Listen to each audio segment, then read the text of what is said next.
Hello, all you fearless pre-calculus and honors pre-calculus students. Welcome to our lesson.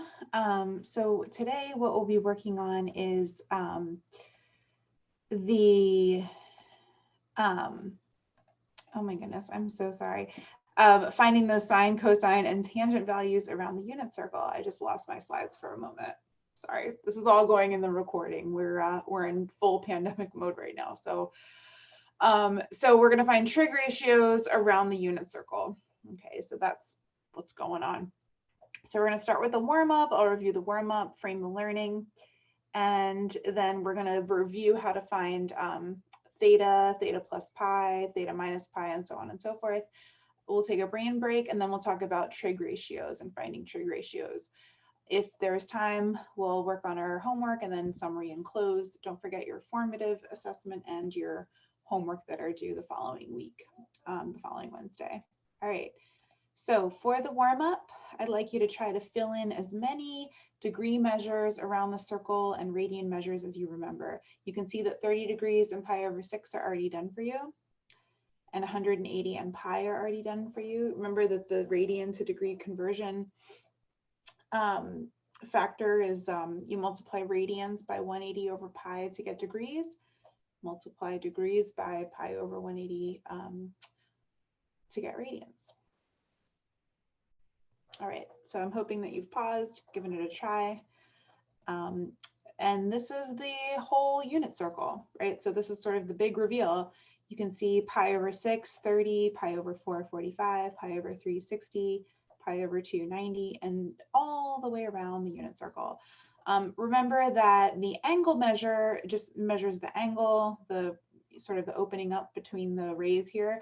And then the radian measure is like the length of the pizza crust. If this whole circle is a pizza, the radian measure is how long this pizza crust is. So that's what radians is measuring. And then right here, the green is the coordinate pair XY. So where this touches the unit, where the ray touches the unit circle, right? And these are going to be important to finding our trig ratios later on. All right, so I would suggest, and I talked about in the last lesson, but the unit circle is a good thing to print out. So later on in this lesson, I actually have a link for you. Please go in the modules and look. There's a link for where you can print the unit circle out. If there's one thing you print this year, the unit circle is a good one because a lot of what we do is going to, come from it. All right, so framing the learning, pre-calculus is really just training camp for calculus. We evaluate trig functions at special angles because it's going to come up a lot in calculus, and you're going to have to just be able to rattle off what is a sine of pi over 2, what is a cosine of 3 pi over 2. You're just going to have to know that kind of stuff and be familiar with those special angle values. So this is why we spend so much time on it and why we really, really, really stress it, because when you get to calculus, you're not going to want to be thinking, oh, what quadrant is for? You want to be really automatic with it. So that's why we stress it. I'm going to leave this slide up for a moment. Just I want you to kind of take a look at the unit circle. To me, there's a lot of beauty and symmetry in it that I appreciate and find very, very beautiful. So feel free to pause the video now and think about what you notice. Okay, thank you for doing that. All right, so reviewing the last lesson, if we let theta be 0 radians, where is 0 plus pi? And we talked about how that's all like halfway around the circle, because here's 0 and here's pi. So 0 plus pi is right here. 0 minus pi, again, right here. And then 0 plus 2 pi, go all the way around and stop. Right, so this is just a little bit of review of that, just trying to remember what we did. In the Pear Deck, you're going to be placing your dot on the appropriate radian measures. So there's just a little review of that. And then here in the slide deck, here is a principal unit circle. Think about saving it to your device, at least if you don't have a printer, because it is going to come up a lot. All right, take a little brain break, and now we're going to talk about evaluating the trig functions. All right, so we know what sine, cosine, and tangent are already. We've done SOHCAHTOA, we've done sine, cosine, and tangent on the coordinate plane. And nothing has really changed today. We're really just going to get more comfortable with those special angles, the trig evaluating the trig functions at those special angles. So I've got here a bunch of visuals that I hope are going to be helpful to you. So we've got the unit circle, which again, I think you should print or save. We have a special triangle. We have a 30, 60, 90 triangle up here. We have a 45, 45, 90 triangle right here. And then with their sides labeled. So remember, 30, 60, 90 triangle always follows this pattern. Short side is 1 unit, middle side is √3 times the short, and then hypotenuse is 2 times the short. Okay, and then 45, 45, the legs are the same. It's an isosceles triangle, so 45, 45. And then the hypotenuse is √2 units. And you could just, it makes sense if you do the Pythagorean theorem as well. Okay. All right. So this is really the main course of the lesson now. The sine of 30 degrees, right? So if we think about, here's 30 degrees on our 30, 60, 90 triangle, opposite over hypotenuse, so 1/2. So sine of 30 degrees is 1/2. Sine of 45 degrees, here's 45 degrees, opposite over hypotenuse, that's 1/√2. The sine of 60 degrees right here, the opposite over hypotenuse is √3/2. And so this chart is basically just using the triangles, not the unit circle, but just using the triangles to compute sine, cosine, and tangent. And if we are in person, I would have you do that on your own. But since we only have half the time that we normally do, I'm just going to show it to you. And then the last visual is what's called the hand trick on the lower right here. Some people find it helpful, some don't, but just a reminder that we have our x-axis, the initial side of an angle in standard position, ring finger is 30 degrees, middle finger is 45, index finger is 60, and the thumb is the 90-degree angle. So the trick would be that, so here's my, you can see it, here's my hand trick, right? All right, so if you cover up each finger, it's going to kind of like reveal what the trig ratio is, right? So if I were to cover up, like here's 60 degrees, right? I have 1 and √3, right? So √3 and 1 are important trig ratios for 60 degrees.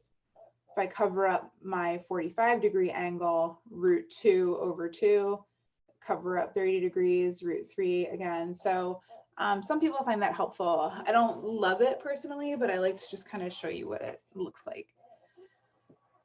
Okay, so now we're going to keep going around the unit circle and just think about when things are positive and negative, just like we did last week. So evaluating trig functions with transformations of theta. So I have the hand trick again, I have the triangles, and now I'm going to go back to the unit circle.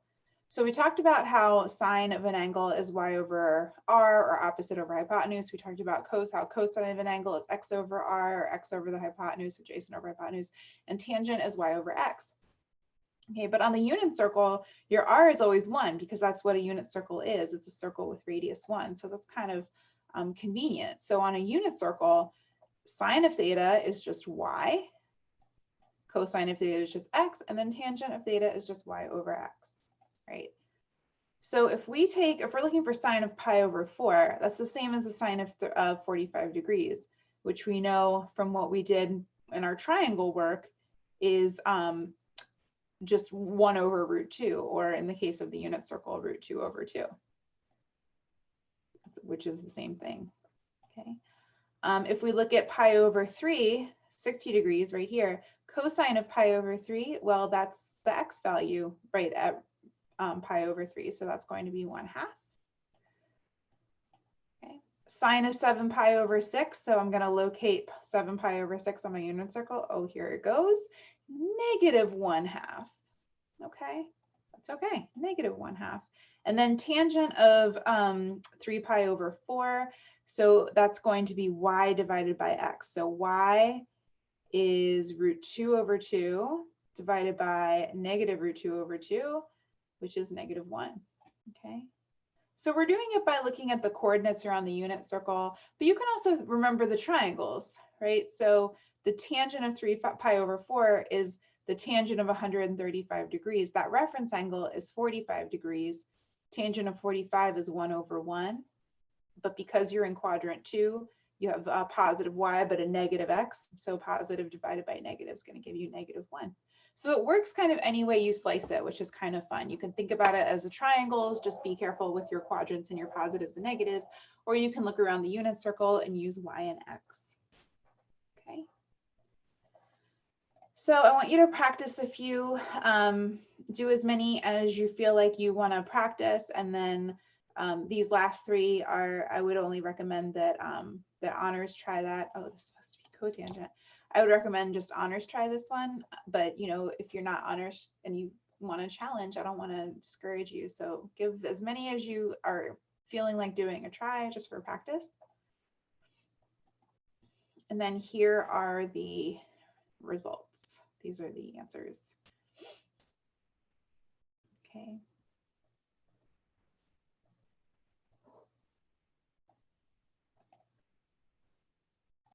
All right, so now I'd like to put everything together. So let's put everything together. So we're going to go ahead and let me actually cover this up because I don't think it's super helpful to have this in the video. So I'm gonna just cover this all up with a shape, and then we're going to reveal it later. All right. So here we go. Let's get started. All right.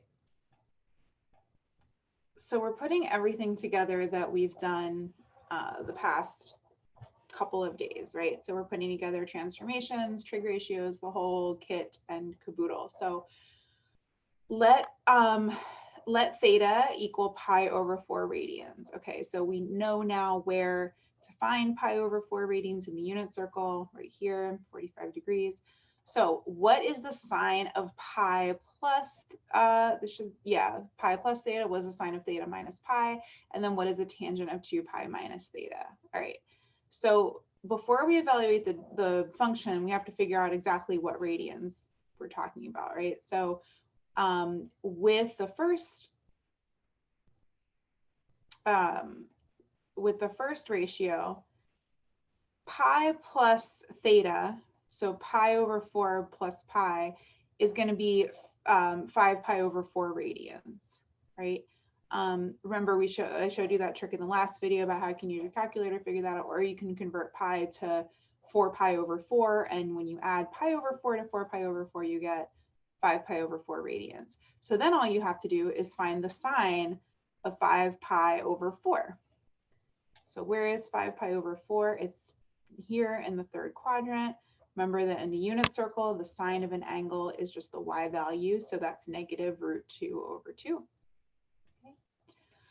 All right, so now cosine of theta minus pi. All right, so before we do cosine, we have to figure out what's pi over 4 minus pi. So again, you can convert it, 1 pi over 4 minus 4 pi over 4. So that'll be -3 pi over 4. So where is -3 pi over 4? Well, we start at our x-axis, and then we go all the way to -3 pi over 4, which is right here at +5 pi over 4. Those are coterminal angles right there. So 5 pi over 4. What's the cosine of 5 pi over 4 or -3 pi over 4? It's -√2 over 2. It's just the x value of this coordinate pair. All right. And then the last thing we need to figure out is tangent of 2 pi minus theta. All right. So 2 pi is all the way around the unit circle. So we start at the x-axis at that 1, 0 point. And then minus theta, so minus pi over 4. So this is pi over 4. And so if I take that away from 2 pi, I'm going to end up right here at 7 pi over 4.